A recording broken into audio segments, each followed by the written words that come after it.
Greetings, my brothers and sisters. Today, I wish to share with you lessons that have been carved into the very foundation of my soul. Lessons I've learned not just as a king, but as a man seeking after God's heart.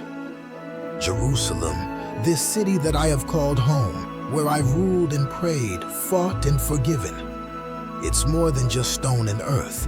It is a place of divine purpose, a reminder that in all things we must put. Before I was crowned king, before I faced giants or led armies, I was a shepherd.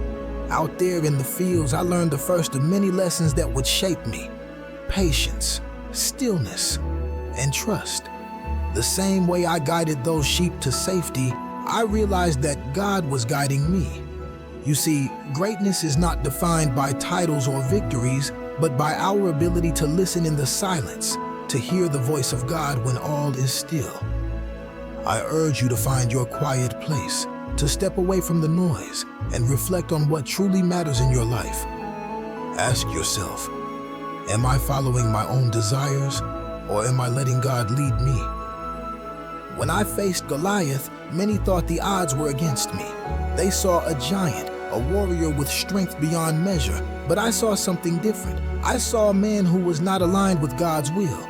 And I knew that no matter his size, no matter his strength, he would fall. Sometimes, the giants in our lives seem too big to defeat, whether they are fears, doubts, or obstacles. But remember this, the strength to overcome isn't in our own hands, it's in our faith. Do not let the size of your challenges define you. Instead, focus on the size of your God.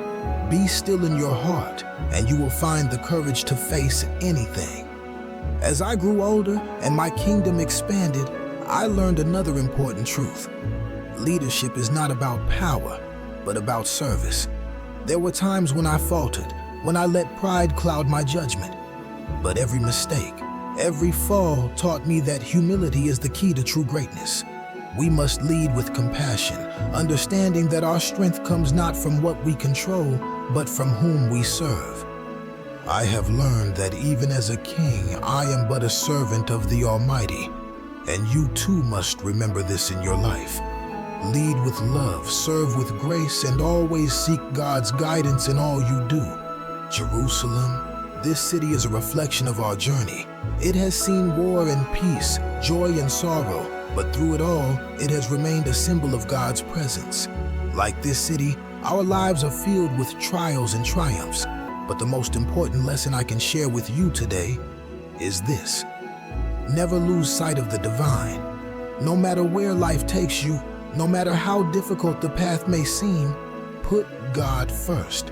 Seek Him not only in your victories, but also in your struggles.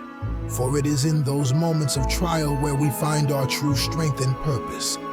I stand before you not as a perfect man, but as a man who has learned to trust in God's mercy, time and time again.